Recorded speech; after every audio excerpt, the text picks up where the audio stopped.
There's no doubt in March that COVID-19 completely changed the way that business is done, the way the economy is run, and it has impacted the housing market yet in a positive way. We've seen growth in all areas of the housing market. We've had historic, unprecedented lows in our interest rates. Let's take a look at an interview we had with Dustin Owen, the Regional Vice President from an Orlando branch in Florida here of Waterstone Mortgage, on what he shares the government did and the impact of the COVID-19 and all the stimulus packages on the interest rates and why they've stayed so low.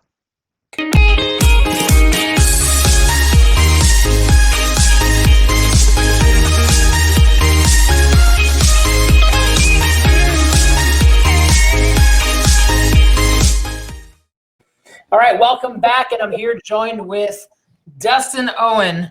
How are you, man? Thanks for joining us here for the Orlando Homeowner Show. I'm doing fantastic, Rick. Thanks for asking me to be a part of your show. I'm stoked that you're doing it, and I'm excited to be a part of it. Yeah, I appreciate that. And really the intention is so many times we're asked through just regular networking or parties or cocktail about what's going to happen with the interest rates, what's going to happen with inventory. You know, we've been in the seller's market for the last decade, and for the last 3 and 4 and 5 years, all the experts are saying we're due for a shift, yet we're not seeing that shift come. In a large part, I think the reason why we're not seeing that is demand is staying outrageously high because interest rates are outrageously low. We've been saying historic low at 4%, but frankly, right now, if we locked in a buyer at 4%, they're going to go, what happened? Yes. No, if you're locking a buyer today at 4%, a couple of things are going on. Maybe they're buying an investment property. Investment properties have a higher risk. Therefore, that risk is priced into the interest rate. Or that person may have below average credit, at which point that poses an additional risk. Therefore, that risk gets priced into the rate. But no, if you're locking in an interest rate on a home loan today, you should be at or below 3%, given the day, given what's going on in the market, etc. So let's talk about it a little bit, because I do want to educate those out there who are shopping, even if it's realtors, of how they can better, convey this, because we're often, as a realtor, clients will ask us, and I will say enough, and then I will pass it to the experts. And we've been working with Waterstone. Dustin, I met you back 10 to 11 years ago when I started this gig. What have you seen in 2020 from the mortgage business that has surprised you? I want to get from your chair of things that shocked you, of what has happened in the mortgage industry this year.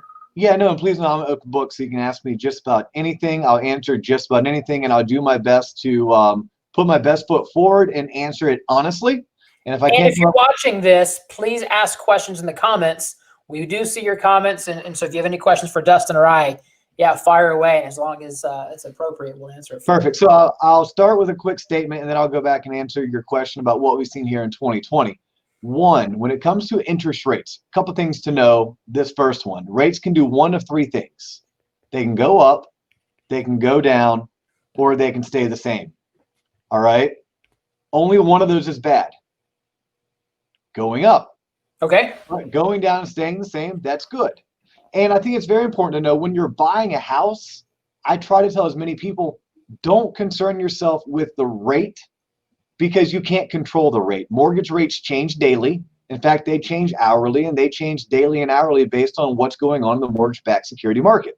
The mortgage-backed security market is a debt market. It's a bond market, right? Bonds, you think of treasuries as bonds. Mortgage-backed securities are bonds. Well, when bond prices go up, interest rates go down, and vice versa.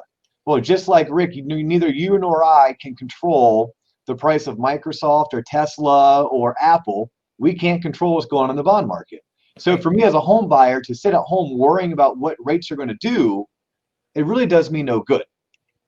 Just know that when bond prices go up, rates go down, and vice versa. And then more importantly, know even if rates shift one direction or the other, the average loan size in America is somewhere around $230,000 to $250,000. An eighth of a percent, which is 0.125%, you're only talking about $20 a month, right? And as you know, as a homeowner, multiple times over, $20 a month, I mean, your taxes, your HOA dues, and your insurance can change every year by more than $20 a month. I remember when I bought my first house, my tax bill went from $900 a year to $1,500 a year from year one to year two. That was a $60 payment swing. So I think that's just really good to know in general about mortgage rates. And then I know you also asked the question of what's transpired in 2020. But before I answer that, did you have something else that you wanted to inject? Well, I want to just unpack that for if you're following along, if you want some cliff notes, a good rule of thumb for if it's a $250,000 loan, for every eighth of a point swing, it costs you $20 a month. It costs $240 a year. Yep, and it's actually like 16, but let's round up to 20 Yeah, because no, 20 is an easier number to play with. That's good because sometimes people, because you can buy down points, you can buy them up. Last week we talked with Taylor Young of Urban Young Insurance. We talked about how premiums with insurance have increased. So if you missed that, you can go back and check out last because that's also going to change your monthly principal, interest, taxes, insurance. So I just wanted to recap that to really drive that home for listeners that they're seeing 1/8 on $250,000 is about $20. Let's keep going because you mentioned, that was some 2020 kind of baseline, but you're going to add to that. What else were you going to add there? Well, no, you asked, well, what's going on in 2020? Yeah. Right. In 2020, we saw rates drop from the 4s to the 3s and certain days in the 2s. Yep. Right. And well, what happened was the coronavirus happened. And the coronavirus saw massive amounts of furloughed workers. We saw massive amounts of economic hardship, both in the business sector, especially travel and tourism, all the way to the impacts on employment and layoffs and unemployment. So what happens is the federal government steps in and they're like, well, how can we help? Okay, well, we can send everyone that qualifies or that meets a certain box, we can send everyone a check for $1,200. All right, that's a good start, Yep. But how else can we help? Well, let's make borrowing cheaper, right? Because historically, when you make borrowing cheaper, then people are more willing to go out and spend money. If people are spending money, that's good for our economy. That's very pro-economics, right?